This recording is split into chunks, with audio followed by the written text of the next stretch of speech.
आज की ये लाल किताब हमारी जो शुरुआत हम करने जा रहे हैं, इसमें हम लाल किताब के फरमान से शुरू करेंगे और इसमें 3 चीज़ों का कॉम्बिनेशन होगा।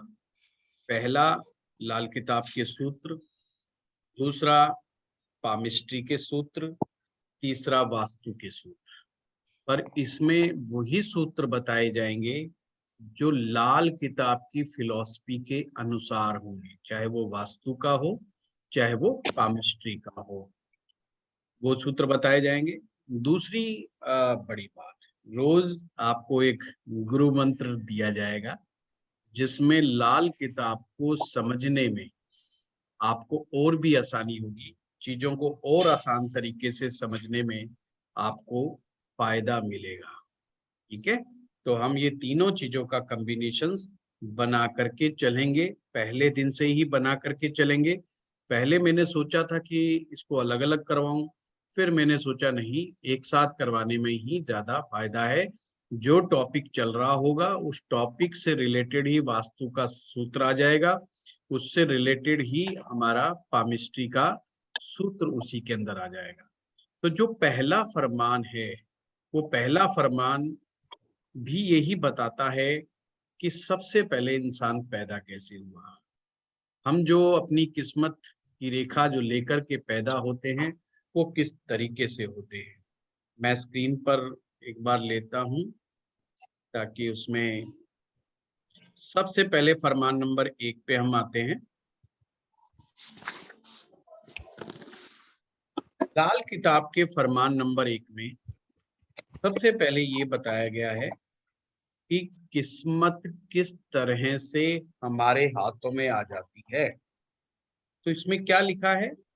हुक्म विधाता जन्म मिले तो लेख ज्योतिष बतलाता है। पहली बात ही बहुत काम की लिख दी, बहुत बड़ा सूत्र लिख दिया।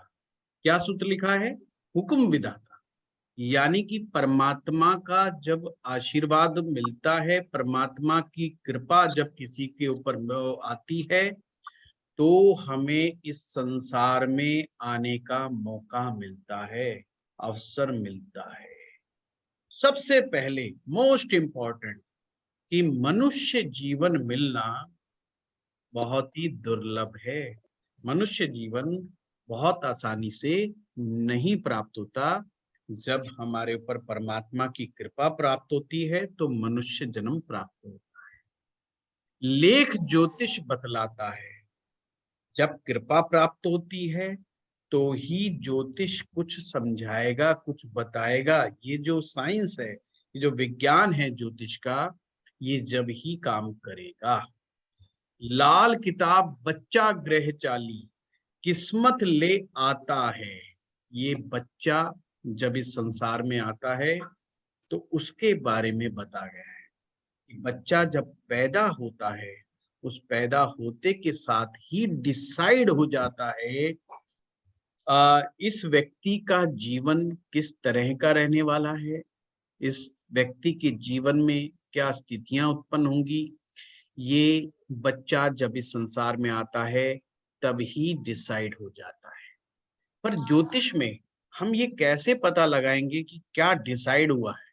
तो आगे कहता है, इस नन्हे बच्चे इस बच्चे की नन्ही ही मुट्ठी में पकड़ा देव आकाश का। ये एक एक लाइन जो है ज्योतिष के गहरे सूत्रों को अवगत करती है। अर्थात ये जो हमारे हाथ की मुट्ठी है, बच्चे की जो बंद मुट्ठी, जब बच्चा पैदा होता है तो उसकी मुट्ठियां बंद होती हैं। जब ये बंद मुट्ठी जो होती है, इसके अंदर जो हमारी 4 उंगलियां, ध्यान से समझना, ये हमारी 4 उंगलियां और ये हमारी पूरी हथेली, इन सब से मिलकर के किस्मत बनती है। वो किस प्रकार से है? उसमें लिखा है, पकड़ा देव आकाश का। आकाश का जो मालिक होता है वो है गुरु ग्रह, और गुरु ग्रह कुंडली के 12वें भाव का भी स्वामी है। जैसा कि आप में से मैक्सिमम लोग वैदिक ज्योतिष के जानकार हैं, वे सभी जानते हैं कि हमारे कुंडली में 12 भाव होते हैं। अभी से नोट करना शुरू कर दो, लाल किताब पहले दिन से कुछ ना कुछ आपको अच्छे सूत्र देगी। 12वां भाव जो है, 12वां भाव जो होता है वो हमारे आकाश का होता है और छठा भाव पाताल का होता है। ये सूत्र जब आप रेमेडी करेंगे ना, उस समय आपको बहुत काम आएंगे। आकाश का एक यहाँ पर मतलब इस तरीके से लगाया गया कि आकाश में वायुमंडल है, एयर है, ऑक्सीजन है। जब बच्चा इस संसार में आने के बाद ऑक्सीजन लेता है, पहली श्वास लेता है, तो उसके शरीर में हरकत आती है। इस प्रकार से बताया गया है कि वह बच्चे का जन्म किस प्रकार से हुआ है। पकड़ा देव आकाश का, आप समझ गए, देव का मतलब देवता। और गुरु ग्रह को सबसे ज्यादा इम्पोर्टेंस लाल किताब ने दी है, और इतनी बड़ी इम्पोर्टेंस दी है जैसे वैदिक किताब में सूर्य को सबसे पहला ग्रह माना है, परंतु लाल किताब कहती है सबसे पहला जो ग्रह है वो गुरु ग्रह है। तो आपको इसमें पता चलता रहेगा कि लाल किताब में गुरु को फर्स्ट प्लेनेट क्यों माना है, वो चीज यहाँ पर पहले से ही बता दी गई है। अब समझाने का प्रयास क्या चल रहा है, आकाश और पाताल के बीच में, आकाश और पाताल दो जहान हैं, एक ऊपर का जहान, एक नीचे का जहान। दो जहान के बीच में मनुष्य का जन्म होता है। देखिए बात को, अब इसमें आया है भरा खजाना जिसके अंदर निधि सिद्धि की माला है। भरा खजाना जिसके अंदर निधि सिद्धि की माला है, अर्थात जो पाताल लोक है यानी कि जमीन के नीचे का जो लोक है, उसमें खजाना भरा पड़ा है, निधि और सिद्धि की माला। तो इसमें निधि किसे माना है और सिद्धि किसे माना है, ये चीज हम आगे चल करके देखते हैं। इसमें 9 निधि को 9 ग्रह माना है। जो 9 निधियां हैं वो 9 ग्रह है, यानी कि प्रत्येक ग्रह के पास एक ऐसी पावर है जो एक निधि को रिप्रेजेंट करती है। निधि में ना खजाना, कि हर ग्रह के साथ एक विशेष खजाना जुड़ा हुआ है, और कुंडली के माध्यम से ही हम समझ पाते हैं कि वह खजाना कौन सा है। और जो हमारी 12 राशियां हैं, वो 12 राशियां 12 सिद्धियां हैं, 12 प्रकार की सिद्धि है। जैसे हनुमान जी के पास 8 सिद्धि थी, तो यहाँ पर टोटल 12 सिद्धियां हैं। तो यहाँ पर जो राशि है वो सिद्धि प्रदात्री है। अब आपको क्रिस्टल क्लियर समझ में आना चाहिए, ग्रह खजाना देंगे और राशियां सिद्धि देंगी। अब यहाँ सिद्धि का तात्पर्य ये नहीं कि कोई एक तिलिस्मी पावर आपके अंदर आ जाएगी। सिद्धि का मतलब है काम को पूर्णता से करने की शक्ति। किसी भी प्रकार का कोई भी काम आप करने जा रहे हैं, क्या आप उस कार्य को पूर्णता से कर पाते हैं, इसे ही सिद्धि कहा गया है। अब इसका तात्पर्य है, यदि वह राशि उत्तम दर्जे की होगी और उसमें बैठा हुआ ग्रह जो होगा वो सिद्धि भी देगा और खजाना भी देगा, अर्थात आप में ऐसी शक्ति देगा कि जो काम आप करेंगे वो काम पूर्णता हासिल करेगा। ये चीज आपको क्लियर हो गई। अब आप आगे जाएंगे तो आपको ये कंसेप्ट और आगे जाके बहुत क्लियर होगा। कुछ राशियों में ताकत नहीं होती। लाल किताब में कंसेप्ट है, जिस राशि को कोई ग्रह नहीं देखता। फिर से नोट कीजिए, ये देखिए इस फरमान में नहीं है, ये मैं अपनी तरफ से आपको एक्स्ट्रा बता रहा हूं फरमान वाली तो 4 लाइनें थी, वो मैंने बता दी। अब मैं आपको समझाने का प्रयास कर रहा हूँ कि किस प्रकार से सिद्धि में कमी आती है, किस प्रकार से खजाना हमें नहीं मिलता है। जो बिल्कुल नए लोग हैं, उन्हें भी बिल्कुल सिस्टमैटिक वे से ऐसे ही समझना है। आगे जाकर के सारी चीजें समझ में आ जाए। जिस भी राशि को कोई ग्रह नहीं देखता हो, यानी कि किसी भी ग्रह की दृष्टि अगर नहीं पड़ रही, हमारे पास 12 राशियां हैं और कोई ऐसी राशि है पड़ी हुई है आपकी कुंडली में जिसको कोई ग्रह नहीं देखता, वो राशि सिद्धिप्रद नहीं होगी। जैसे आगे चल करके मैंने समझाया था, सोया हुआ भाव और सोया हुआ ग्रह का कंसेप्ट समझाया था, ये वो ही मैटर है। जिस राशि के अंदर कोई ग्रह बैठा हो, जिस राशि में कोई ग्रह बैठा हो या उस राशि को कोई ग्रह देखता हो, तो वह राशि आपको सिद्धि दे सकती है। इसका मतलब अब लाल किताब आपको बता रही है कि आपके अंदर कैसी शक्तियां छिपी हुई हैं। पॉइंट समझे? और इसमें कहा, आगे चल के क्या कह रहा है कि 9 ग्रह है, 12 राशियां, अगर दोनों को आप मल्टीप्लाई करते हो तो 108 मणके की एक माला बनती है। अब ये माला का मतलब क्या है? जो हमारा जीवन और मृत्यु का चक्र है, ये पूरा एक चक्र है, कंप्लीट एक चक्र है। मनुष्य मरता है, अपना फिर से जन्म लेता है, फिर मरता है, फिर जन्म लेता है। ये एक माला की तरह एक रोटेशन चल रहा है और ये पूरा का पूरा रोटेशन 9 ग्रह और 12 राशियों के अधीन है। तो मतलब समझ गए? तो 12 इंटू 9 108, 108, ये मणकों की माला से पूरी एक माला बन गई, अर्थात एक जीवन चक्र बना। इसमें ये समझाया गया है हमें कि किस प्रकार से इंसान इस संसार में आता है और किस्मत कैसे तय होती है। तो आगे से याद रखना, अपनी एबिलिटी, कोई भी ऐसी राशि जिसके ऊपर कोई ग्रह निगाह नहीं डाल रहा या कोई ग्रह नहीं बैठा, वह राशि से संबंधित है जो भी सिद्धि होगी, यानी उस राशि के जो भी गुण होंगे, उस गुणों में कमी आ जाएगी। और आपकी स्ट्रेंथ कहाँ पर अच्छी होगी? ऐसी राशि जिस पर कोई शुभ ग्रह बैठा हो। समझिए, ऐसी राशि जिसमें कोई शुभ ग्रह बैठा हो या कोई शुभ ग्रह दृष्टि देता हो, वो आपके अंदर छिपी हुई संभावना है, यानी सिद्धि छिपी हुई है वहां पर। आपको उस चीज पर बहुत ज्यादा फोकस करने की जरूरत है। अब अगला हम फरमान नंबर 2 करेंगे।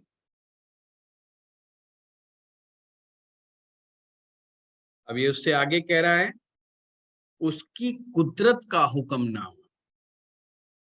उसकी कुदरत का मतलब भगवान से बात चल रही है। भगवान, कुदरत का मतलब प्रकृति, उसकी कुदरत का हुक्मनामा, हुक्मनामा मीन्स आदेश कहाँ पाया गया, यानी कि हम भगवान के आशीर्वाद से या भगवान के हुक्म से इस संसार में आए थे।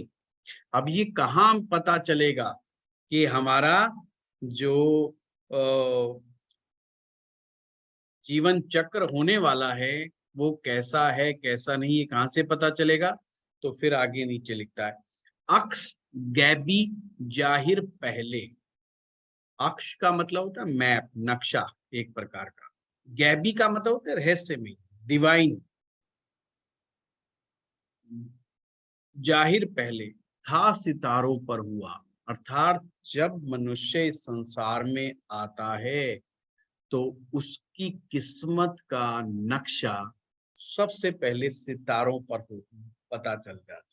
अर्थात आकाश मंडल में तारों की स्थिति, ग्रहों तारों की स्थिति से जो उस समय का मानचित्र बनता है, जो कुंडली के रूप में हमारे सामने प्रकट होता है, वो सबसे पहले वहां पर उसका नक्शा तारों सितारों में बन जाता है। नक्श जिसका पीछे दुनिया के दिमागो आ हुआ।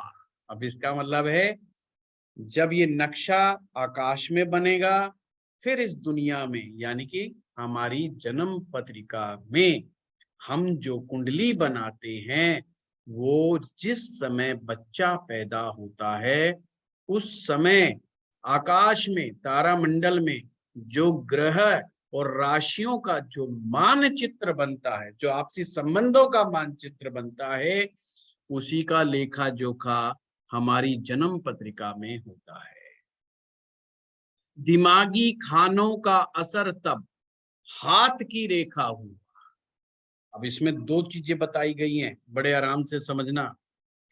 क्या कि हमारे दो हाथ हैं और दिमाग के दो हिस्से हैं। जो राइट हैंड है, इस दाएं हाथ ने हमारे लेफ्ट ब्रेन को एक्टिवेट किए हुए है। राइट हैंड ने लेफ्ट ब्रेन को एक्टिवेट किया हुआ है। अब ये केमिस्ट्री का फार्मूला है इसमें कि राइट हैंड हमारे लेफ्ट ब्रेन को एक्टिवेट करता है, जिससे हम day to day routine life के डिसीजंस जो लेते हैं, हम रोजमर्रा में जो हमेशा कुछ ना कुछ सोच करके डिसीजन लेते हैं, छोटे छोटे जो डिसीजंस लिए जाते हैं, लोक व्यवहार इसमें शामिल है। वो हमारे लेफ्ट ब्रेन से चलता है, जो कि राइट हैंड की तरफ से एक्टिवेट होता है। अर्थात जो ये राइट हैंड में जो रेखाएं आएंगी, वो हमारे दिमागी संतुलन का हिसाब किताब बताएंगी। लाल किताब बड़ी गहराई में बात कह रही है, किस व्यक्ति का दिमागी संतुलन कैसा है, कैसा नहीं है, ये बात आपकी हाथ की रेखाओं के मानचित्र पर पता लग जाएगा। यानी कि इससे ये पता चल जाएगा, अगर हाथ की रेखाएं में गड़बड़ है, राइट हैंड की रेखा में गड़बड़ है, तो लेफ्ट ब्रेन से, सॉरी हैंड बार बार ही दिमाग में आ रहा है, लेफ्ट ब्रेन से जो काम हम करते हैं, अगर यहाँ गड़बड़ है, तो वो वाले काम आप बहुत अच्छे ढंग से नहीं कर पाएंगे। जैसे मैंने कहा, डे टू डे रूटीन के काम और हमारा लोक व्यवहार का मतलब होता है आप लोगों से कैसे बातचीत करते हैं, लोगों से कैसे मित्रता करते हैं, लोगों से व्यवहारिक पक्ष आपका कैसा रहता है। आप बहुत जल्दी गुस्सा हो जाते हैं या बहुत पेशेंसफुली सामने वाले को सुनते हैं, या आपके अंदर के जो ख्यालात हैं वो बड़े नेगेटिव चलते रहते हैं। ये सभी चीजें हमारे राइट हैंड से पता चलेंगी। इसके विपरीत लेफ्ट हैंड का संबंध हमारे राइट ब्रेन से है। ये बहुत ही क्रिएटिव कामों में यूज होता है। अगर उल्टा हाथ है, अभी आगे क्या करा, उल्टा हाथ में अगर आपके हाथ की रेखाएं खराब होंगी, तो आपका राइट ब्रेन ढंग से एक्टिवेट नहीं है, ऐसा माना जाएगा। लाल किताब कह रही है, दोनों हाथों की रेखाएं, दोनों हाथों की उंगलियां, अंगूठे, ये जो हमारी बंद मुट्ठी है, इसमें हमारी किस्मत कैद है। और इससे ये पता चलेगा अगर कहाँ पर गड़बड़ हुई, दिमाग के किस हिस्से के अंदर गड़बड़ी ज्यादा है। जैसे कुछ लोग बहुत अच्छी फ्यूचर की प्लानिंग बना सकते हैं, बहुत ही क्रिएटिव सोचते हैं, वो लोग बहुत ही अलग हट करके काम करने में उनकी दिलचस्पी रहती है, बहुत गहराई में जाकर के चीजों को इन्वेस्टिगेट करते हैं, बहुत ज्यादा रिसर्च करने में यकीन रहते हैं। ये एक प्रकार का ब्रेन का काम करने का तरीका। दूसरे जो होते हैं बहुत शॉर्ट टर्म सोचते हैं, बहुत शॉर्ट टेम्पर्ड होते हैं, जल्दी जल्दी जो है डिसीजन अपने बदलते रहते हैं, अपने वादों पर टिकते नहीं हैं, झूठ बहुत जल्दी जल्दी बोल जाते हैं। ये एक प्रकार का दिमागी नक्शा है। इस लाल किताब में दाल हमारे दिमाग को बहुत ज्यादा जोड़ दिया गया है। वैसे तो पामिस्ट्री में भी पामिस्ट्री में भी हमारे दिमाग को बहुत ज्यादा जोड़ दिया गया है। तो लाल किताब विशेष रूप से कहती है कि अगर किसी व्यक्ति का दिमागी संतुलन अच्छा है, दिमागी संतुलन से मतलब यहाँ पे समझना, कई बार हम कहते हैं तेरा दिमाग का संतुलन ठीक नहीं है। ये संतुलन का मतलब क्या हुआ, आज हम समझेंगे। हमारा क्रिएटिव ब्रेन और हमारा प्रैक्टिकल ब्रेन, जो day to day routine life में सोचता है, और एक हमारा क्रिएटिव ब्रेन होता है, दोनों में बैलेंस होना बहुत जरूरी है। बहुत सारे लोग आपको जीवन में ऐसे मिलेंगे जो ख्वाबों की दुनिया में रहते हैं, सपनों की दुनिया में रहते हैं, और हमेशा उनको लगता है कि कोई ना कोई चमत्कार हमारे जीवन में होने वाला है, और ये चमत्कार हम लोगों को पता नहीं कितना करोड़पति अरबपति बना देगा। तो लाल किताब कहती है ये बात ठीक है, आप सोचिए, पर जितनी मात्रा में आप इस तरह के ख्वाब देखते हैं, क्या प्रैक्टिकल बुद्धि भी आपकी उतनी ही जबरदस्त तरीके से सोचती है कि आज मेरे सामने जो व्यक्ति बैठा है, आज मेरे टेबल पर जो डील होनी है, जो क्लाइंट मेरे सामने बैठा है, उससे मैं कितना अच्छा व्यवहार करूं कि वो व्यक्ति सदा के लिए मेरे साथ जुड़ जाए और मेरे पास इमीडिएट पेमेंट आए, कि मेरे को अभी पैसा प्राप्त हो जाए। फ्यूचर में जो कुछ होगा सो होगा, पर आज के लिए क्या आप सोचते हैं? आज और कल दोनों के बीच का जो बैलेंस है, जो आदमी इस बैलेंस को बना करके रखता है, अर्थात आज के लिए भी सोचता है और फ्यूचर के लिए भी सोचता है और बैलेंस मात्रा में सोचता है, अनप्रैक्टिकल नहीं सोचता, लॉजिकली सोचता है, उसे ही लाल किताब ने दिमाग का बैलेंस कहा है। तो दोनों के हाथ की रेखाओं में अक्सर लोगों के बहुत बड़ा डिफरेंस होता है। मैक्सिमम लोगों के 70% लोगों के हाथ की दोनों रेखाएं आपस में जब आप देखेंगे तो बिल्कुल मैच नहीं करती। 70% के नहीं करती है, और 100% दोनों हाथों की रेखाएं किसी की भी मैच नहीं करती। देखो कमाल की बात आपको बता दी, गहरा सूत्र बता दिया है। जो लोग ज्योतिष का प्रैक्टिकल कोर्स करने जा रहे हैं ना, प्रैक्टिकली मतलब जो वो करना चाहते हैं अपनी प्रैक्टिस, वो अपनी दुकान पे लिखवा दें हैं कि किसी व्यक्ति के दोनों हाथ की रेखाएं अगर सेम हो, वो आए, उसे हम 10,000 रुपये इनाम देंगे। तो जरूर देखेंगे जरूर ना, तो वो कहेंगे देखें मिलती कि नहीं मिलती, इस बहाने आ जाएंगे आपके पास। कितना गहरा सूत्र बता दिया। तो ये लाल किताब कहती है क्योंकि दोनों का संतुलन मिलना बहुत बहुत कठिन होता है। 70% से ज्यादा लोगों के साथ ये अनबैलेंस ज्यादा होता है, अनबैलेंस ज्यादा होता है।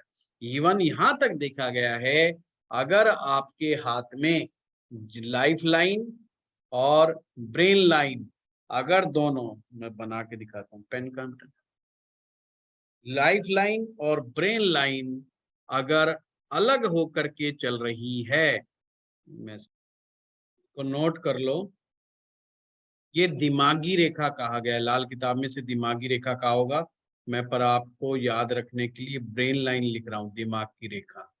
ये आपकी दिमाग की रेखा है और ये आपकी जीवन रेखा है, लाइफ लाइन।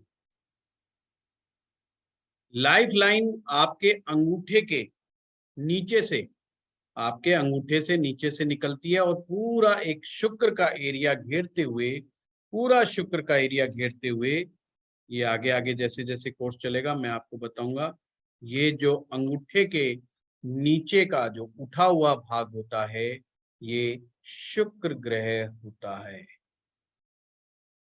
अब मैं जो समझाने की कोशिश कर रहा हूं, अंगूठे के नीचे का ये जो पार्ट है, ये शुक्र ग्रह है। और यहाँ कहते हैं अगर आपकी मस्तिष्क रेखा और जीवन रेखा और मस्तिष्क रेखा एक हाथ में मिल करके चल रही है तो कोई गारंटी नहीं कि दूसरे में भी मिलके चलेगी। हो सकता है एक में अलग हो, एक में मिलके चल रही हो, ऐसा भी पॉसिबल है।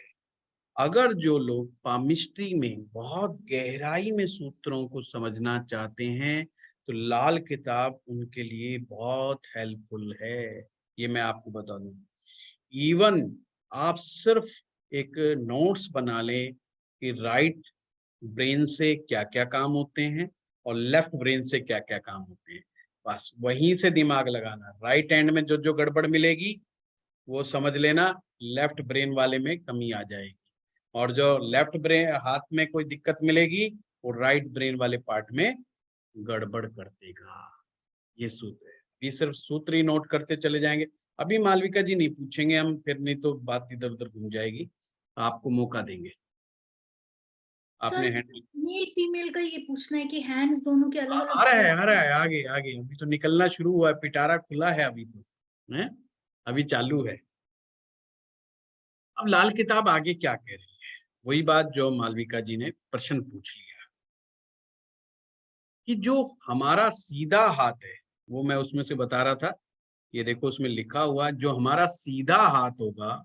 ये फोटो खींच ली थी सबने, फोटो खींच लिया करो, नहीं तो ये आपको उसमें आ जाएंगे आज। चांद सूरज फल की दुनिया में जहां दो बन गया, इलम ज्योतिष इस तरह पर जब सितारों से हुआ, सीधी देवी हाथ रेखा से खियाफा चल पड़ा, दिमाग दाएं बाएं पर चमक जब दे चुका। ये मैं पूरा पढ़ रहा हूं। हुक्मनामा उसकी कुदरत अपनी किस्मत, मुट्ठी बद इंसान का। अब ये कविताओं के रूप में ये पोएट्री है लाल किताब की। अब इसमें क्या ये समझाने की कोशिश कर रहा है वो मैं आपको बता देता हूँ। राइट हैंड पुरुष का मानना है, मर्द का राइट हैंड होगा, औरत का लेफ्ट हैंड होगा। पुरुष की जो जन्म कुंडली है, पुरुष की जो जन्म कुंडली है वो राइट हैंड की सारी बातें उसकी मेन लगन कुंडली में लिखी गई हैं, और चंद्र कुंडली की सारी बातें उसके लेफ्ट हैंड में। यानी कि जो लाल किताब में लक्षण बताए ना कि कौन सा ग्रह कहाँ बैठा होगा तो हाथ की फलाली रेखा कैसी बनी होगी, ये बात में वो कह रहा है। तो लेफ्ट हैंड मर्द का, अगर लेफ्ट हैंड मर्द है तो अगर वो अपने लक्षण लाल किताब के हिसाब से मिलाना चाहता है तो उसको चंद्र कुंडली का सहारा लेना होगा। चंद्र कुंडली आप सभी जानते हैं, चंद्रमा जिस भाव में बैठा हो उस भाव को लगन बना लो, फिर जो कुंडली तैयार होगी उसे चंद्र कुंडली कहा जाता है। अगर किसी को ना समझ में आए तो हम एक एग्जाम्पल के साथ कर लेंगे बाद में। तो पुरुष को अपनी चंद्र कुंडली से लेफ्ट हैंड मिलाना चाहिए, लगन कुंडली से राइट हैंड बनाना चाहिए। अगर कोई व्यक्ति चाहे तो काफी हद तक अपनी जन्म पत्री ठीक है या गलत, हाथ की रेखाओं से, हाथ के ग्रहों की स्थिति से मैच मिला करके पता कर सकता है, एक आइडिया ले सकता है कि मोटा मोटा कि मामला गड़बड़ तो नहीं है कहीं मेरी कुंडली, जैसे कईयों को थोड़ा टाइमिंग का इशू रहता है तो अपने हाथ के हिसाब से वो मिला सकता है। प्लस लाल किताब हमें एक सहूलियत और देती है, वो देती है आपकी निशानियां, वो निशानियां बताएगी प्लस लक्षण बताएगी कि अगर ये लक्षण आपके जीवन में हुए हैं तो इसका मतलब ये ग्रह कमजोर है या ताकतवर है। दोनों ही बात लाल किताब हमें बताती है, दोनों ही बात लाल किताब हमें समझाती है। ठीक है, अब हम तीसरा फरमान करेंगे, फिर चलते हैं वहां पर। ऊंचे फलक का अक्ष किधर है? अक्ष का मतलब भी मैं समझाऊंगा। हाथ दाया और कुंडली जन्म को तदबीर मर्द का नाम हुआ, ये वही बात है जो मैं आपको बता चुका हूं। कुंडली चंद्र या बाएं हाथ से तस्दीर बसर का काम हुआ, उलट हाथों से औरत माना, ग्रहफल राशि आम हुआ, नेक हवा जब चलने लगी तो दोनों दोनों का नाम हुआ। अब ये आगे क्या समझाना चाह रहा है? ये बताना चाह रहा है कि जो आपका हाथ है, इसमें जो उंगलियां हैं, इन उंगलियों में आगे चल करके इन उंगलियों के पोरे में राशियां भी आएंगी। 12 राशियां आपकी इन उंगलियों में रहती हैं। आप ज्योतिष के विद्यार्थी भी हैं और पामिस्ट्री के विद्यार्थी भी हैं। पामिस्ट्री के विद्यार्थी अक्सर सोच में पड़ जाते हैं कि 9 ग्रहों के बारे में तो किताबों में जिक्र है पामिस्ट्री की, पर राशियों के बारे में जिक्र नहीं है। तो लाल किताब उस बात को पूरा कर देती है। वो कहते हैं जो आपकी ये 4 उंगलियां हैं, प्रत्येक उंगली में 3 फलक बने हुए हैं, 3 पार्ट्स बने हुए हैं, 3 पार्ट्स में डिवाइडेड है। तो हर उंगली में 3 राशियां होती हैं। हर उंगली में 3 राशियां होती हैं। इस प्रकार 4 गुना में 3 करते हैं तो 12 राशियां आ जाती हैं। अब वो राशियां क्या हैं, कैसे कैलकुलेट करते हैं बता दूं? बहुत सिंपल है। सबसे पहली उंगली जो है वो आपकी तर्जनी की उंगली है, index finger. First finger, index finger, ये राज चलाने की उंगली है। ये वो बात मैं बता रहा हूं जो लाल किताब में लिखी गई है। ये राज चलाने की कुंडली है, फर्स्ट फिंगर। नंबर 2, वैराग्य की उंगली, जो शनि की उंगली है, जो मिडिल फिंगर है, ये वैराग्य देती है, डिटैचमेंट कह सकते हो। कम बोलने की कला भी इसी से आती है, धैर्य भी इसी से ही आता है। तीसरी है रिंग फिंगर, है जिसमें शादी की अंगूठी पहना दी जाती है। ये हमारी उन्नति की उंगली है। ये लिख लीजिए, ये पामिस्ट्री की बुक में भी नहीं मिलेगा, ये लाल किताब के सूत्र। तीसरी जो रिंग फिंगर है वो हमारी उन्नति की है, तरक्की की, उन्नति की उंगली मानी जाती है। और सबसे छोटी जो उंगली है ये हमारी बुद्धिमानी की उंगली है।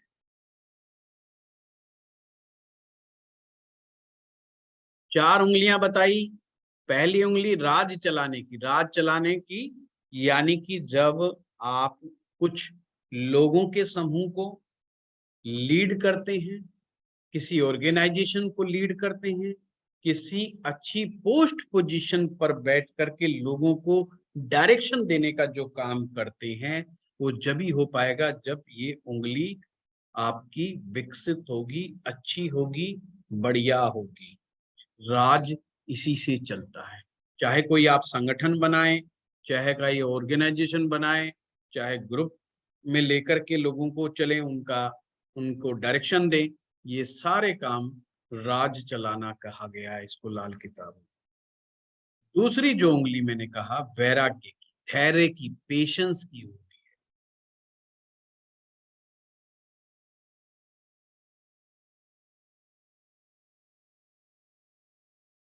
इसी उंगली के नीचे, अच्छा इन उंगलियों को भी कैसे देखना है, ये एक दूसरे से कंपेयर करके देखी जाती है, जभी पता चलेगा कि राज चलाने की शक्ति ज्यादा है या तरक्की उन्नति करने की ताकत ज्यादा है या बुद्धिमानी का तत्व आप में ज्यादा है। तो अपनी जब बिल्कुल एकदम एकदम प्लेन पे लेकर के इनको पकड़ करके, जब इनके लास्ट पोरों को, जो आपके टॉप हैं, ये मैं कुछ नहीं आ रहा, तो जो ये आप उंगलियां मेरी देखेंगे तो ये जो टॉप है उंगली का, जो टॉप, ये टॉप ऊपर का, ये टोटल हाइट देखनी है आपने, इस तरीके से टोटल हाइट देखनी है, ऐसे ऐसे, और ये मिला करके देखना है आपने आपस में कौन सी उंगली एक दूसरे से बड़ी है।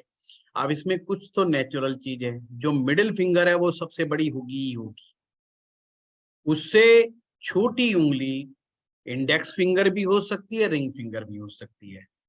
किसी की दोनों बैलेंस होगी, यानी कि रिंग फिंगर और इंडेक्स फिंगर बैलेंस होंगी।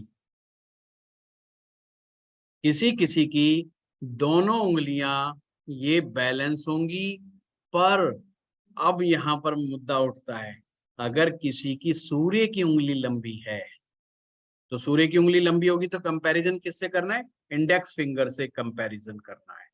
अगर इंडेक्स फिंगर की अपेक्षा अगर आपकी रिंग फिंगर लंबी होगी, अगर लंबी होगी तो उस व्यक्ति में उन्नति करने के प्रति, तरक्की उन्नति करने का जज्बा बहुत ज्यादा होगा। वो रिस्क टेकर होगा, वो हर मौके पर रिस्क लेना पसंद करेगा।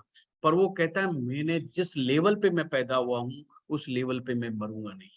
और ऐसे लोग जिंदगी में बहुत तरक्की उन्नति कर, सिर्फ उनको कुछ चीजों का ध्यान रखना। वो ध्यान क्या रखना है? कब अक्सर अपने बड़े बुजुर्गों से सलाह लेकर के काम जरूर, एक बार उन्हें सलाह जरूर ले लेनी चाहिए। नहीं, कई बार ये लोग नुकसान भी खा जाते हैं, पर ये नुकसान की परवाह नहीं करते। मतलब ये अपना कॉन्फिडेंस लूज नहीं करते कि अगर मेरा नुकसान हो गया तो मैं दोबारा से ऐसी गलती नहीं करूंगा, दोबारा से मैं ये काम नहीं करूंगा। इनका कॉन्फिडेंस लेवल बहुत भरपूर होता है। और अगर ये मर्द के साथ है, उसका टेस्टोस्टेरोन, अगर ये मर्द का हाथ है तो खास करके उसमें रिस्क लेने की प्रवृत्ति और पुरुषत्व की शक्ति बहुत ज्यादा होती है। और ऐसे लोगों को डायबिटीज होने का खतरा भी थोड़ा कम हो जाता है, ये भी मैं बता दूं पुरुषों को। सर इंडेक्स पहली अगर उंगली इंडेक्स फिंगर अगर लंबी है एज कंपेयर टू इससे उन्नति की उंगली से, तो ऐसे लोग मान सम्मान के चक्कर में पैसा कमाना भूल जाते हैं। ये लोग बहुत इंटेलिजेंट होते हैं, बहुत ही बढ़िया होते हैं, बहुत ही नॉलेजफुल होते हैं, मल्टीपल चीजों की नॉलेज ये रखते हैं, पर धन कमाना अक्सर भूल जाते हैं। अब वो बात अलग है कि फर्स्ट उंगली अच्छी है, राज चलाने की कैपेसिटी है, तो ये लीडर बहुत अच्छे बन सकते हैं, यानी कि किसी ग्रुप को लीड बहुत अच्छे से कर सकते हैं।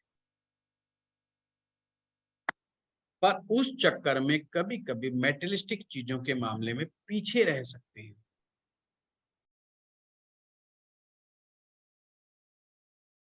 और बैलेंस वाले हमेशा बैलेंस बना के रहते हैं, ना वो रिस्क लेते, ना ज्यादा पंगों में पड़ते, पैसे का हिसाब किताब भी रोज का रोज करते रहते हैं, रोज कमाई की तरफ ध्यान भी देते रहते हैं, रिस्क नहीं लेते।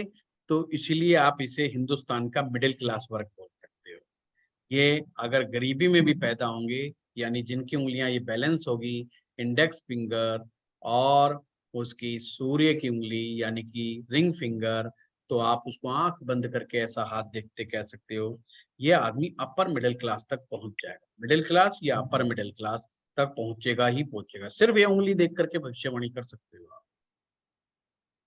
और जिनमें उंगली ऊपर नीचे होगी, इंडेक्स फिंगर या रिंग फिंगर में बड़ा गैप आ जाएगा, मतलब ऊंचाई नीचाई का, फिर उसका डिसीजन उसके ग्रह करेंगे, उस हाथ के अंदर के ग्रह करेंगे ये डिसीजन कि ये इंसान तरक्की कितना करेगा कितना नहीं। अगर आपकी रिंग फिंगर की ऊंचाई अच्छी है और उसके अंदर उसकी बंद मुट्ठी के ग्रह बहुत अच्छे हैं, तो ध्यान रखना ऐसा आदमी बहुत तरक्की उन्नति करता है, बहुत सक्सेसफुल हो जाता है।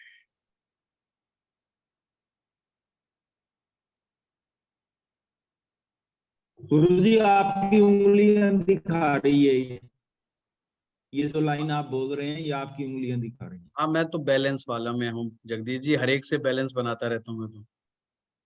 घर में भी बस सारा दिन यही काम करता रहता हूँ, सबसे बैलेंस बनाने में लगा रहता हूँ। हैं स्टाफ से, सभी से, स्टूडेंट से, सबसे बस बैलेंस बनाए रखता हूँ मैं। चलिए, इस प्रकार से जब सबसे छोटी उंगली के बारे में ये डिसीजन हो जाएगा, ये आदमी कितना आउट ऑफ बॉक्स जाकर के सोचने की प्रवृत्ति रखता है। ध्यान रखिएगा, कॉमन सेंस भी कॉमन नहीं होती। तो ये कैसे पता चलेगा कि इस व्यक्ति में कॉमन सेंस नहीं है? इसी उंगली से पता। ओनली वन थिंग, आपको मैं ऐसे ऐसे टिप्स दूंगा कि आप आंख बंद करके भी किसी के बारे में जस्ट मात्र 1 सेकंड देख करके जो पॉइंट बता दोगे ना, वो बंदा वैसे के वैसा ही निकलेगा, ये समझ लेना। अगर ये वाली उंगली आपकी जो सबसे छोटी उंगली है, ये उंगली जितनी उन्नत होगी, ने खोल दिया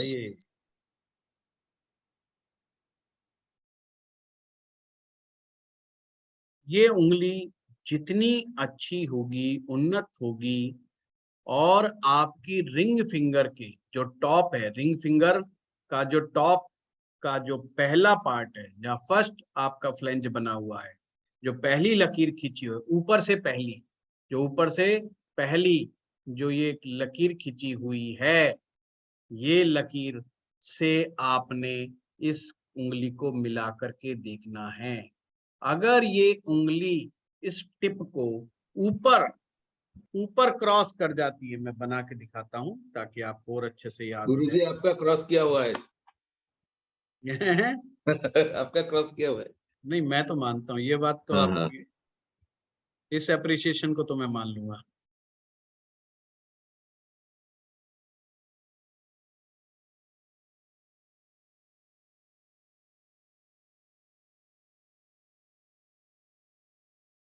मैं 2 उंगलियां बना रहा हूं।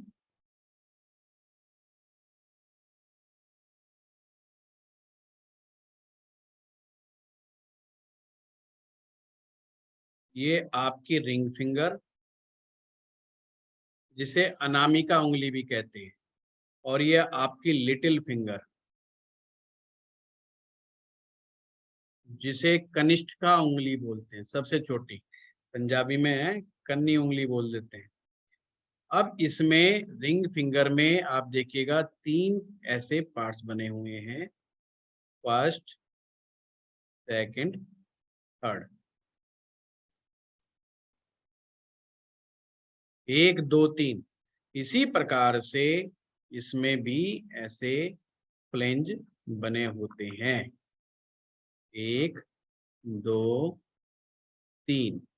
अब जो ये आपका जो टॉप है, सबसे छोटी उंगली का जो ये टॉप है, ये देखिए क्या इस जो जहां पे मैंने नंबर 1 लिखा है, जहां पर ये लाइन जा रही है, क्या उसको ये क्रॉस कर देता है?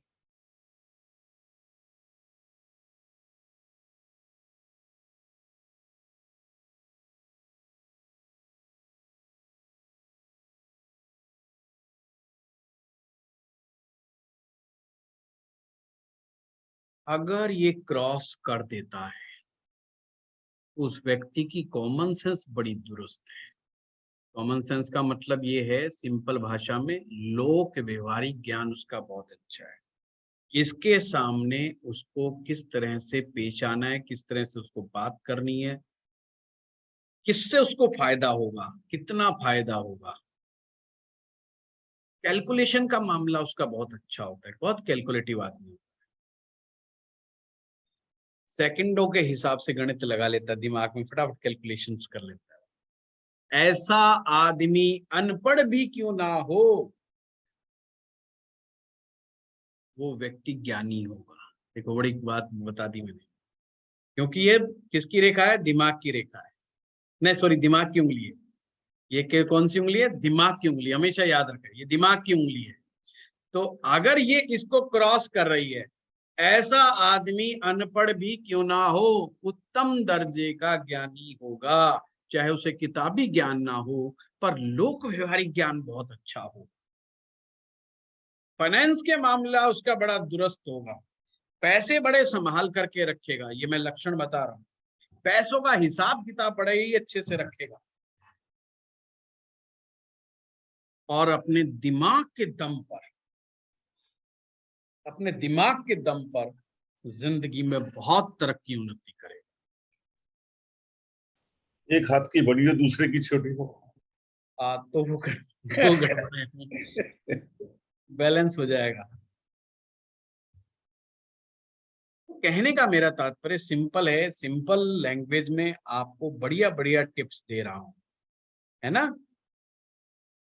और मुझे आज क्लास के बाद जरूर लिखना, ये पोएट्री अगर नहीं समझ में आ रही तो नहीं बताऊंगा, और अगर आ रही है तो जरूर बीच में थोड़ा थोड़ा ऐड ऑन कर दूंगा, थोड़ा थोड़ा, ताकि चलता रहे। क्योंकि मेरी क्लास में ये बड़ी कमी रही है कि पीपीटी नहीं होती है अक्सर, तो मैंने कहा चलो इस बार ये भी करके देखते हैं, पीपीटी भी थोड़ा थोड़ा लगा के देखते हैं।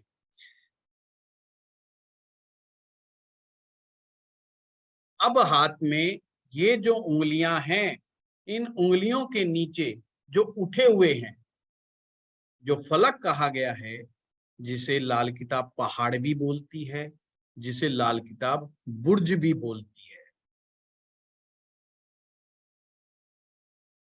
अगर रिंग फिंगर इंडेक्स फिंगर से लंबी हो, हाँ आस्था जी, वो उसमें सिंपल है कि ऐसा व्यक्ति थोड़ा रिस्क ले लेता है, रिस्क टेकर होता है, उन्नति की तरफ जिंदगी में ऊंचा उठना चाहता है। उसकी पहली मतलब उसकी दिल की जो मतलब वो कहते हैं ना अरमान जो होता है, उसका ख्वाब जो होता है, वो कहता है भाई मेरे को नेम फेम चाहिए, मेरे को जिंदगी में नेम फेम चाहिए, मेरे को ऊंचा उठना है लाइफ में, अपनी सोसाइटी में, अपनी कम्युनिटी में, अपने साथ वाले लोगों से मुझे ऊपर जाना है। ये उनकी खासियत होती है, मतलब ये उनका ख्वाब होता है, ये उसके लिए ही प्रयासरत रहते हैं। इसका सिंपल मतलब ये है।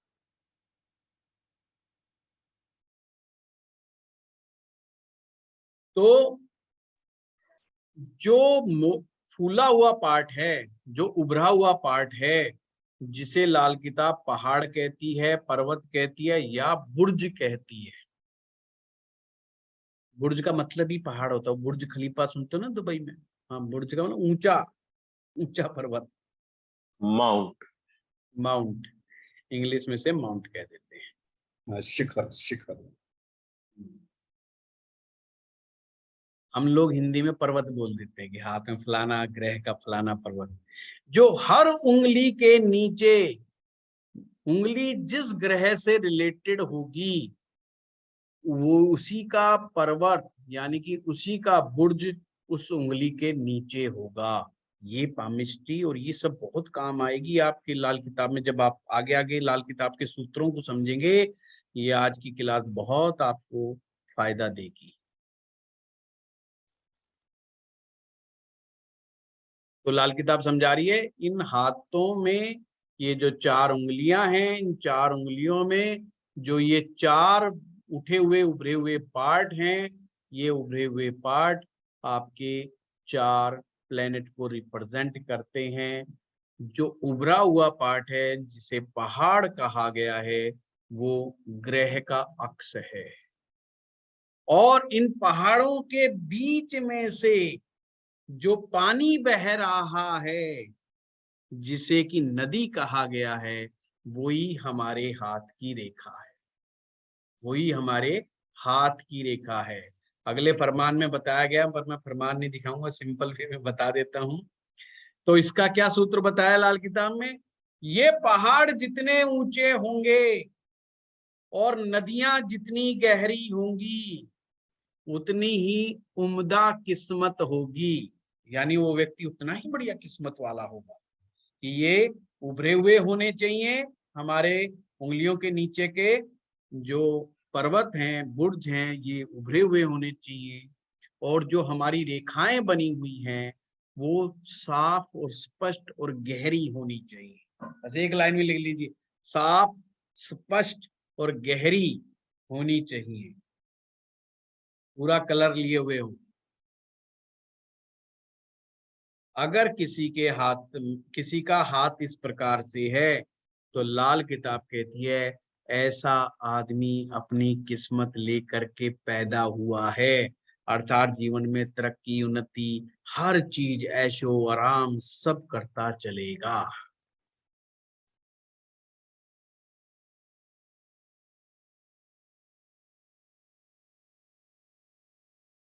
अब लाल किताब में रेमेडीज का बहुत बड़ा योगदान है।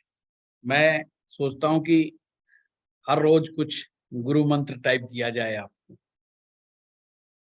बहुत सारे लोग इस समय लाल किताब की रेमेडीज कर रहे हैं। पर उनको रेमेडीज का फायदा नहीं होगा। तो लाल किताब कहती है कि 5 तरह के लोगों को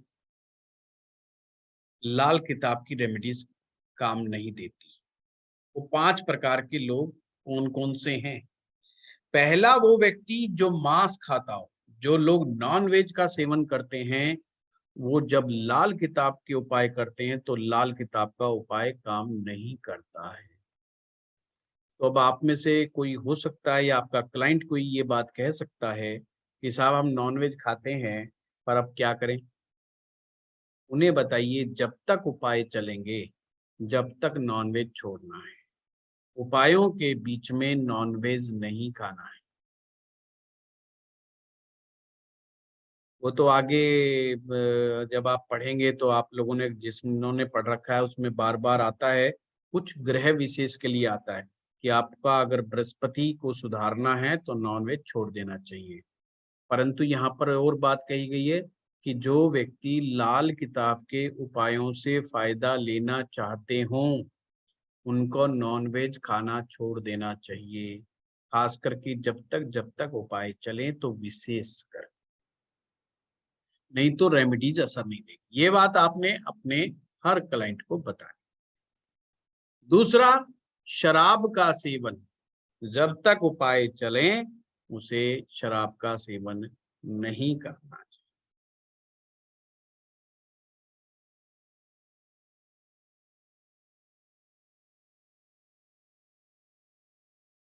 नंबर 3, जो व्यक्ति श्राद्ध कर्म ना करता हो, अर्थात अपने क्लाइंट को कहें अपने पितरों के निमित्त उस या तो वो खुद करे या उसके घर के परिवार का कोई भी मुखिया व्यक्ति, यानी कि उसके परिवार में श्राद्ध कर्म किया जाता होना चाहिए।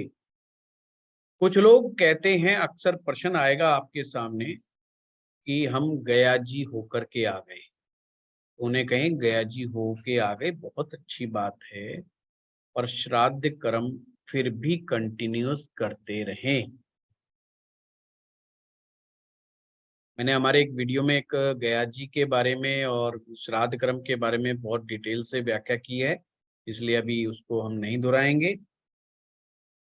चौथा, जो व्यक्ति देवी देवताओं का अपमान करता हो, जो धार्मिक भावनाएं नहीं रखता हो, यानी जिसकी धर्म कर्म में मतलब देवी देवताओं के प्रति आस्था नहीं है, और वो लाल किताब की रेमेडीज में भी आस्था अगर नहीं रखेगा तो लाल किताब की रेमेडीज उसको असर नहीं देगी।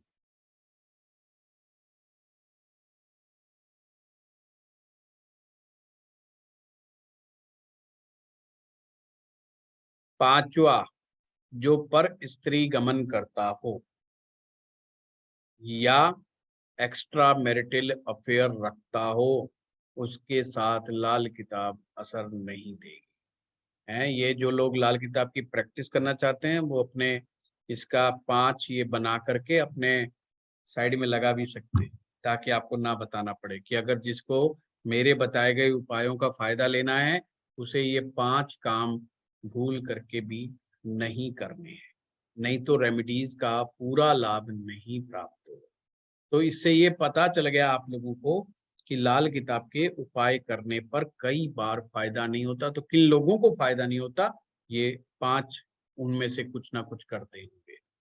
अगर आप सही तरीके से डायग्नोज करते हो प्रॉब्लम को, सही तरीके से अकॉर्डिंग टू आपके चार्ट के अनुसार, ये ध्यान रखना, वो जनरलाइज फार्मूला नहीं, चार्ट के अनुसार, ग्रह स्थिति के अनुसार, वर्षफल के अनुसार जब आप पूरा हिसाब किताब लगा करके किसी को रेमेडीज बताते हैं और रेमेडीज करनी किस तरीके से है, अगर ये आपको ज्ञात होगा और वो आपकी बात पर खरा उतरता है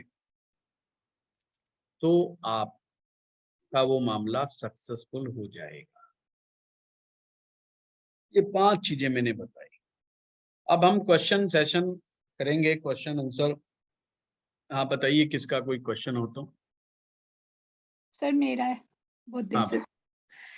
एक तो वो पहले बोला था लेफ्ट हैंड और राइट हैंड वाला। जी। लेफ्ट हैंड में मतलब फिर लाइंस बदलती हैं या नहीं बदलती, क्योंकि ये पूर्व जन्म का हाथ होता है हमारा लेफ्ट हैंड, तो उसे इसमें पूर्व जन्म का हाथ भी बोल सकते हैं, उसे चंद्र कुंडली का हाथ भी बोल सकते हैं। जी, तो इसमें लाइंस कभी चेंज होंगी क्या? जैसे राइट हैंड में तो हम जैसे कर्म करते रहते हैं बदल जा बहुत सकती कम है, चेंज होती है, उसमें बहुत नहीं कम होती है ना? बहुत हाँ ना के बराबर असर आता है। जी, हाँ जी, बस यही था। और दूसरा था जो आपने बोला कि पामिस्ट्री वालों को लाल किताब जरूर पढ़नी चाहिए, कौन सी पढूं फिर मैं? देखिए, मार्केट में लाल किताबें बहुत हैं, अब मैं किसका नाम बताऊं, मुझे खुद को ही समझ में नहीं आता। और मैंने सर जब दो पढ़ी चार थी, बता दीजिए, उसमें हम सेलेक्ट कर लेंगे। होते हैं, आप लोग एक बार अमेजन पे देखिए, और मैक्सिमम क्या 90, नहीं मैं बताऊं, हर किताब 90 से 95% तक एक दूसरे की टीप मार्क लिखी गई है लाल किताब में। अच्छा, कोई विशेष मतलब नहीं, मैं कहूंगा कोई एक्सपेरिमेंट नहीं किया हुआ। जो हमारे वैदिक ज्योतिष में तो फिर भी बहुत लोगों ने बहुत अच्छा एलोबरेट करके लिखा है, अपने अपने स्टाइल से लिखा है, अपने आप को अपने आप से डेफिनेशन दे करके चीजें एक्सप्लेन करने की कोशिश करी है। पर लाल किताब के मैटर में ये चीजें थोड़ी सी कमजोर है। सभी ने या तो पोएट्री उठा करके लिख दी, उसको पोएट्री को ही समझाने का प्रयास किया है ना, पर अपने हिसाब से विद एग्जाम्पल्स। किसी ने ऐसी किताब लिखी हो, या तो मेरे सामने किताब आई नहीं तो मैं जरूर आप लोगों को रिकमेंड करता। वैसे अगर पोएट्री के लिए आपको लेना है तो आप कोई भी बुक्स ले सकते हैं, किसी भी राइटर की, अच्छे राइटर की ले सकते हैं, आपको कोई दिक्कत नहीं आएगी। रख सकते हैं बाकी सर घर तो में? रखो ना, किसने मना किया है। पता नहीं, कई बाकायदा लोग एक, बोलते रहते हैं कि लाल किताब घर में नहीं रखनी चाहिए। अरविंद नहीं जी भी नहीं बताएंगे, नहीं।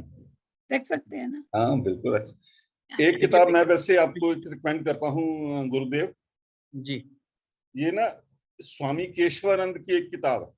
हाँ नोट कर लीजिए जो अरविंद जी बता रहे हैं। हाँ ये जी, ये ना कि उर्दू की एग्जैक्ट ट्रांसलेशन है, जो उसकी मूल किताब है ना उसकी ट्रांसलेशन है। अच्छा, रूपचंद जी का? हाँ हाँ, रूपचंद जी की जो बेसिक बुक थी उर्दू में लिखी हुई, उसकी उर्दू में ही हिंदी में ट्रांसलेशन है। तो अच्छा, इसके लिए आपको उर्दू उर्दू की डिक्शनरी भी अपने साथ रखनी पड़ेगी, यही दिक्कत है। रत्ना उसके जी साथ ये ध्यान हाँ केमिस्ट्री रखना, भी होनी। मैंने हाँ। क्या बताया, 90% से 98-99% तक लोगों ने एक दूसरे की हूबहू उतार रखी है। यस। नहीं तो मैं जरूर आपको 5-10 बुक्स रिकमेंड कर देता। सर मैंने आपकी तो, आयतें जो आप दे रहे हो, जो ये फरमान है, ये वाली बुक बता दीजिए। ये तो मैंने कहा सारी बुकों में मिलेगा। चाहे अच्छा, अरविंद जी ने जो केशवानंद जी की बताई है, मैंने नहीं पढ़ी केशवानंद जी की, परंतु उसमें भी डेफिनेटली मिलेगा। और ये फिक्स्ड अच्छा, है, ठीक, ये जी जी, फिक्स्ड है। आप बहुत केशवानंद जी की अच्छी ले है। लीजिए, किशन प्रशांत जी की ले लीजिए, किशन लाल शर्मा जी की ले लीजिए, या उमेश शर्मा जी, किसी की भी आप ले लीजिएगा, ये ये पोएट्री में डिफरेंस नहीं मिलेगा। ये हर एक में हुबहू ये सेम, की ये जैसे हमारे व्रत प्राशर होरा शास्त्र में सूत्र दिए हुए हैं, प्राशर जी की श्लोक दिया हुआ है, तो कोई व्यक्ति कितना ही कुछ कर ले, वो श्लोक को सेम ही रखेगा, उसमें परिवर्तन नहीं करेगा। तो ऐसे जी, ही कोई भी पोएट्री में परिवर्तन नहीं करेगा, उसके एक्सप्लेनेशन उसके अपने अनुसार हो सकते हैं।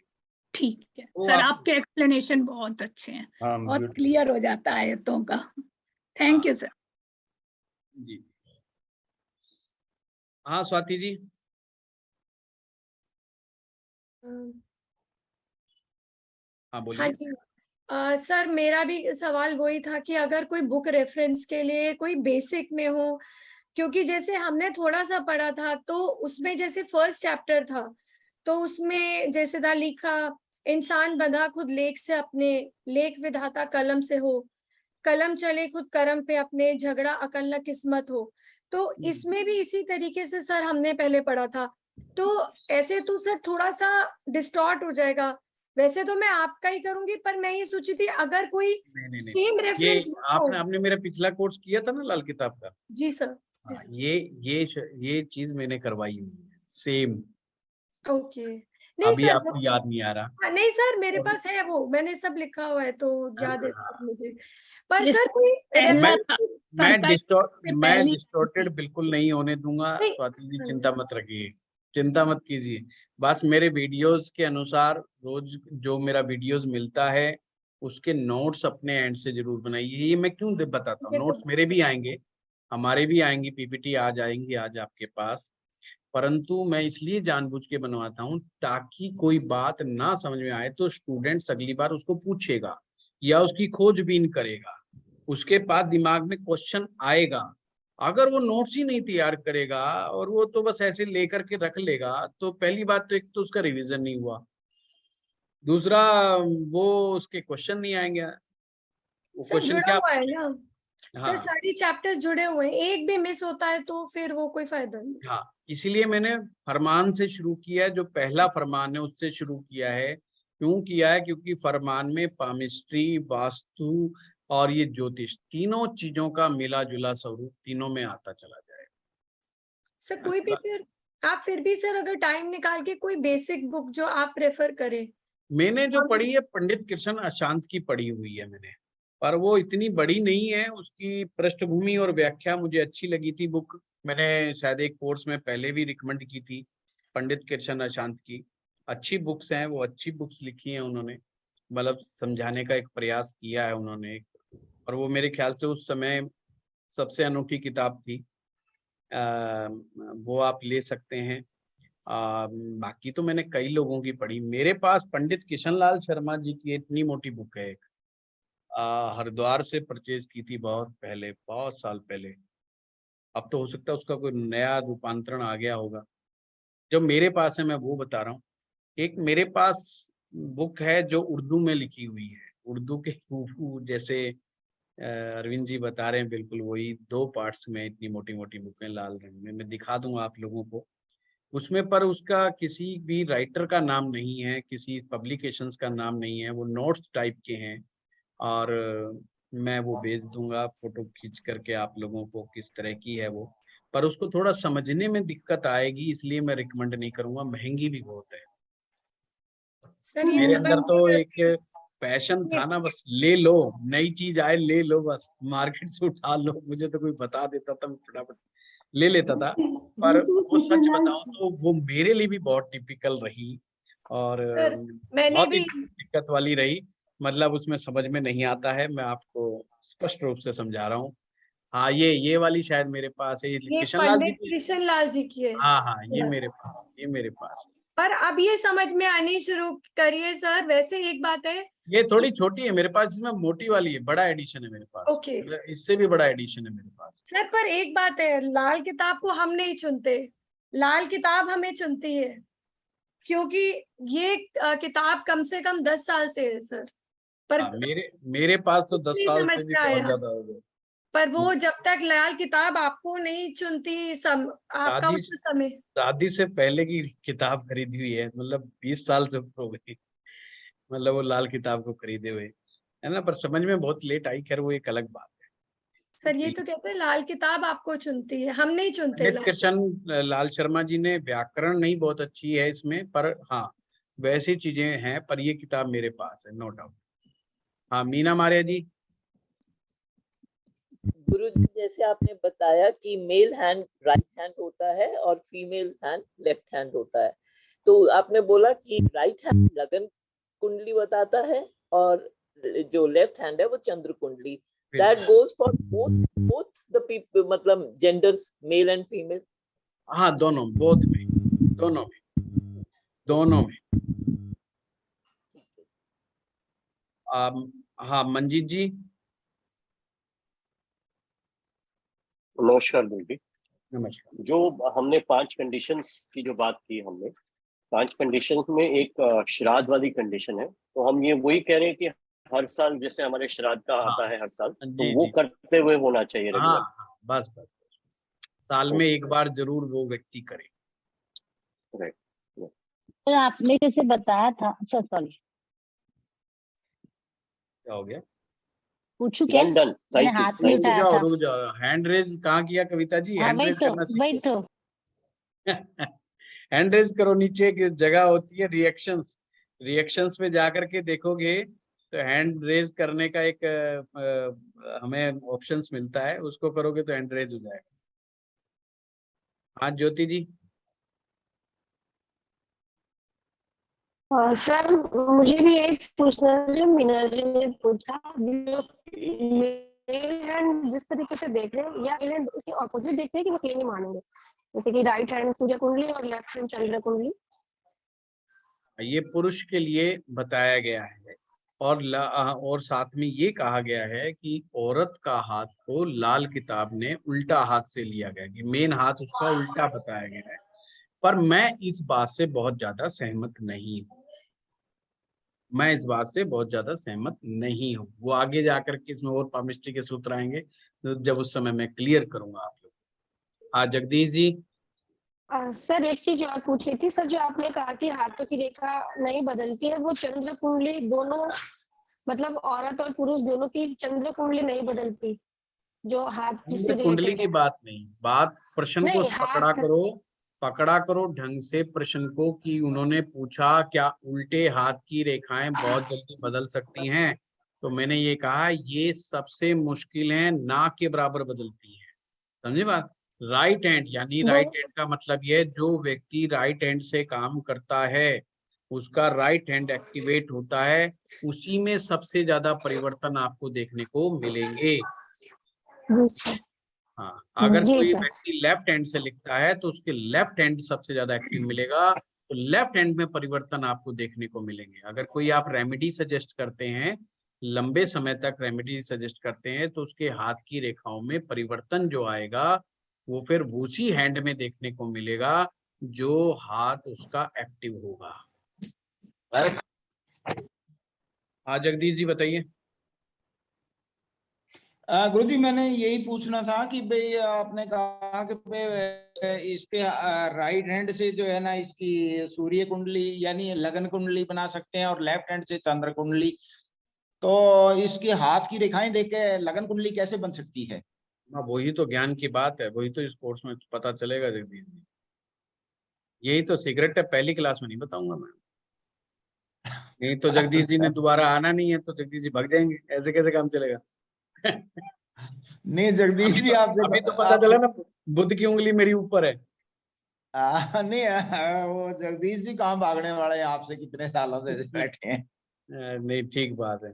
अब आपने इंटरव्यू भी देना है, एक बहुत बढ़िया इंटरव्यू चल रहे हैं, अमरदास जी का हो चुका है, अभी अरविंद जी का होगा, रत्ना जी का होगा, बहुत सारे स्टूडेंट लाइन में। ठीक है गुरुजी, जो अमर मर्जी जी का आप। बहुत बढ़िया रहा जी। हाँ अमर जी का बढ़िया रहा।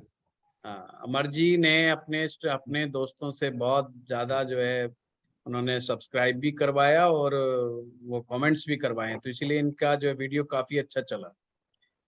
हाँ कविता जी आप बताइए। सर मेरा ये क्वेश्चन था कि आपने जैसे बताया left hand for females and right hand for mails, हाँ तो उसमें अगर नहीं, फीमेल की left hand- रिपीट नहीं, अगर क्वेश्चन का आंसर दिया जा चुका है तो फिर मत पूछो, है ना, कोई नई चीज है तो। सर बोलिए। फिर फीमेल के लिए भी चंद्र कुंडली लेफ्ट हैंड में ही होगी, ऐसा लग्न कुंडली होगी अभी कि अभी चंद्र अभी कुंडली होगी? और आगे बढ़िए, आप यहाँ राइट और लेफ्ट में घुस गए हो, कोई बात नहीं। अभी ये समझो जिस हाथ से काम कर रहे हो वो हाथ आपका एक्टिव हाथ है, ठीक है, चाहे वो लेडीज हो चाहे वो जेंट्स, सबसे ज्यादा परिवर्तन आपको वहीं से ओके देखने को मिलेंगे। Okay sir. हाँ मालविका जी। सर क्वेश्चन तो लेफ्ट एंड राइट वाला ही है, लेकिन छोड़ो अभी कोई बात नहीं। नहीं सर, नहीं नहीं संदीप ठीक हाँ है। बताइए। नहीं सर, एक और भी चीज है इसमें। सर आजकल मेजरली पहले जमाने में लेडीज पढ़ी लिखी नहीं होती थी तो उनका काम करने का तरीका नहीं होता था, वो लिखती नहीं थी, लेकिन आजकल फीमेल वर्किंग भी है और हाथ से लिखती भी है, तो मेजरली जितने भी लोग होते हैं वो राइट हैंड से ही लिखते हैं और कुछ लोग लेफ्ट से भी लिखते हैं, तो उस केस में भी क्या हैंड्स या उनकी अभी तो बताया मैंने मालविका जी, ध्यान से सुना हो तो, मैंने कहा जो आदमी जिस हाथ से लिखेगा, जिस हाथ से काम करेगा वही एक्टिव हैंड माना जाएगा, उसी की हथेली पे परिवर्तनों को परिवर्तन माना जाएगा, मेन हाथ उसी को लेकर के चलना है, चाहे वो औरत हो चाहे वो मर्द हो, ठीक है। ठीक है सर, थैंक यू। हाँ संदीप जी। हाँ सर, ये आपने वर्ड यूज किया था राशि, मतलब सिद्धि से कोरिलेट किया था, सिद्धि का क्या मतलब हुआ सर? सिद्धि का मतलब मैंने कहा हमारे अंदर बहुत सारे कार्य करने के गुण होते हैं, किसी आदमी में खाना बनाने का बहुत अच्छा गुण है, किसी में मैनेजमेंट का गुण बहुत अच्छा है। और सिद्धि का मतलब ही है कि जो हमारे अंदर गुण है कार्य करने का, क्या हम उस कार्य को एक बार अपने हाथ में लेने के बाद पूर्णता तक पहुंचाते हैं, या बीच में छोड़ के भाग जाते हैं, या अनफोकस्ड होकर के काम करते हैं। जैसे किसी व्यक्ति को चाय तो बनानी आती है, उसको प्रोसेस भी मालूम है, और उसको आपने चाय के काम पे लगा दिया, परंतु उसने क्या देखा, या तो मोबाइल देख रहा है, किसी से बातों में लग गया और चाय निकल गई। फोकस्ड होके काम नहीं किया तो चाय वो पूरी बनी नहीं। उससे पहले ही वहां काम में डिस्टरबेंस आ गई है, यानी कि अनफोकस्ड होके काम कर रहा था, यानी कि वो चाय बनाने में सिद्ध नहीं है अभी। अगर वो व्यक्ति ऐसे आंख बंद करके कोई चाय चीनी, जिसको कहा आपने 3 कप चाय बना दो, और वो परफेक्ट चीनी, परफेक्ट चाय पत्ती और हर चीज परफेक्ट मात्रा में डाल रहा है, बिना माप तोल के, और चाय फर्स्ट क्लास आपको बना के दे रहा है, तो ये समझ लेना वो चाय बनाने में सिद्ध है।